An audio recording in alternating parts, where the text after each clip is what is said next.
Hey everyone, ये है class 5 की साइंस यूरेका प्लस का chapter number 4 soil erosion and conservation. तो ये है उसके new words: deforestation, terrace farming, shelters build, barren land, weathering, afforestation and humus. Now इसके हम कुछ वर्कशीट्स कर लेते हैं। Fill in the blanks. The breaking down of rocks into smaller pieces through natural process is called weathering. Barren lands is an open space of land that does not have plants growing on it. Name the following. The dark matter formed by the decomposition of plants and animals present in soil is known as humus. The topmost layer of soil in which plants grow is known as topsoil. Now explain the formation of soil. In the beginning, entire earth was covered with the rock only. Okay. Heat from the sun heated the rocks and rain cooled it down, leading to formation of cracks. With time, cracks widened and rocks broke into pieces. So basically जो starting में क्या था कि rocks किस तरीके से पहले अर्थ पे रॉक्स से ही कवर्ड, जो हमारी अर्थ थी वो रॉक से कवर्ड थी। फिर सन की वजह से, हीट की वजह से, रेगुलर रेन होने की वजह से वो रॉक्स टूटना स्टार्ट हुए। ठीक है, क्रैक्स आना स्टार्ट हुए। जब वो क्रैक्स ज़्यादा बड़े हो गए तो वो जो रॉक्स थे वो पीसेस में टूटने स्टार्ट हो गए, जिसकी वजह से वो वाटर के साथ या स्ट्रॉन्ग विंड्स के साथ इधर से उधर छोटे छोटे पीसेस जो थे वो क्या करने लगे, मूव करने लगे, जिससे क्या बना, सैंड बना, सिल्ट बना और clay. Gradually plants grow on earth. When the plants died their remains mixed with the soil and this fertile soil began to form. और फिर धीरे धीरे क्या हुआ कि अर्थ पर प्लांट्स ग्रो होना स्टार्ट हो गए।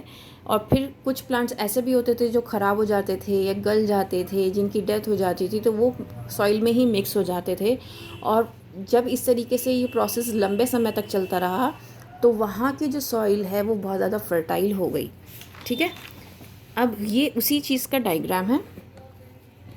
सबसे पहले अर्थ रॉक से बनी हुई है। Long ago the earth was covered with rocks only. फिर सन की वजह से हीट करता था उस रॉकी सरफेस को, या फिर बारिश की वजह से जब रॉक पे रेगुलर पड़ा तो उसमें ऐसे क्या दरारें आनी स्टार्ट हो गई, क्रैक आने स्टार्ट हो गए। फिर जब ये क्रैक इनके वाइड हो गए, मतलब चौड़े हो गए, फिर ये क्या हुआ, ये छोटे छोटे पीसेस में टूट गए। और उसके बाद यहाँ पर ये क्या हुआ, प्लांट्स उगने स्टार्ट हो गए थोड़े छोटे छोटे से। अब यहाँ पर जो ये रॉक, जो पीसेस टूटे हैं रॉक के, वो यहाँ पर आप देख सकते हैं। ठीक है, और ये हवा के साथ इधर से उधर मूव हुए, जिसकी वजह से क्या हुआ, सॉइल और सिल्ट और क्ले हमारी बननी स्टार्ट हुई। ठीक है, तो ये एक प्रोसेस होता है। Now answer the following questions. What are the cause of soil erosion? Flowing water, wind, deforestation and overgrazing are the causes of soil erosion. Barren land gets eroded at a faster rate. Give reason. The soil gets exposed to the heat of sun and dries up quickly. This dry loosened topsoil is easily removed up by the wind and flowing water.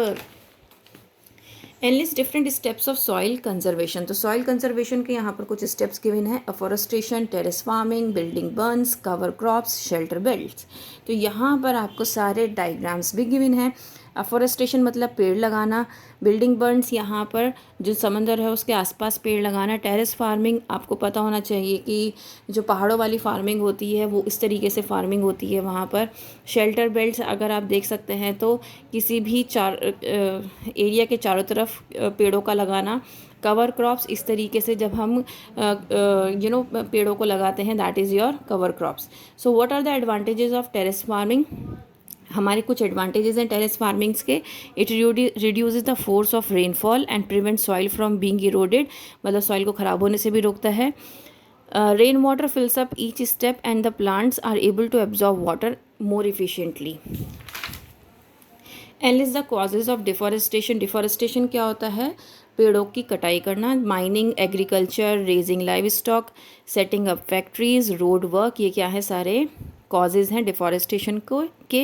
How does afforestation helps in soil conservation? कैसे help करता है soil conservation में afforestation, पेड़ लगाना?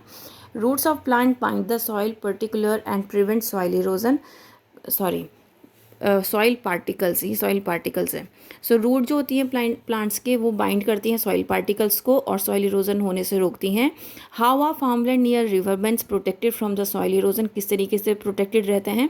Burns are build by using stones that act as barriers to protect from land near river bank. ठीक है. Now case based question. Sid recently visited tea gardens in Assam. He observed that farming is done on the steps cut on the slopes of hill. What kind of farming is it? It is this is called step farming or terrace farming. Why do farmers practice it here? Terrace farming is practiced because it prevents soil erosion by reducing the force of flowing water. Second point is rainwater fills up each step that plants can absorb more water efficiently. Okay. और यहाँ पर एक चीज़ और बताना चाहूँगी, ये Joe Burns हैं, ठीक है ना, ये हमने पढ़ा है, ठीक है ना, यहाँ पर कवर क्रॉप्स और बर्न्स, बिल्डिंग बर्न्स के बारे में. तो ये बिल्डिंग बर्न्स वही होते हैं जो कि चारों तरफ प्रोटेक्ट करते हैं रिवर बैंक को, स्टोन से हम कवर कर देते हैं. सो उम्मीद करती हूँ ये आपको समझ में आया होगा, आपके लिए हेल्पफुल रहेगा. If yes please like share and subscribe. That's all. Thank you.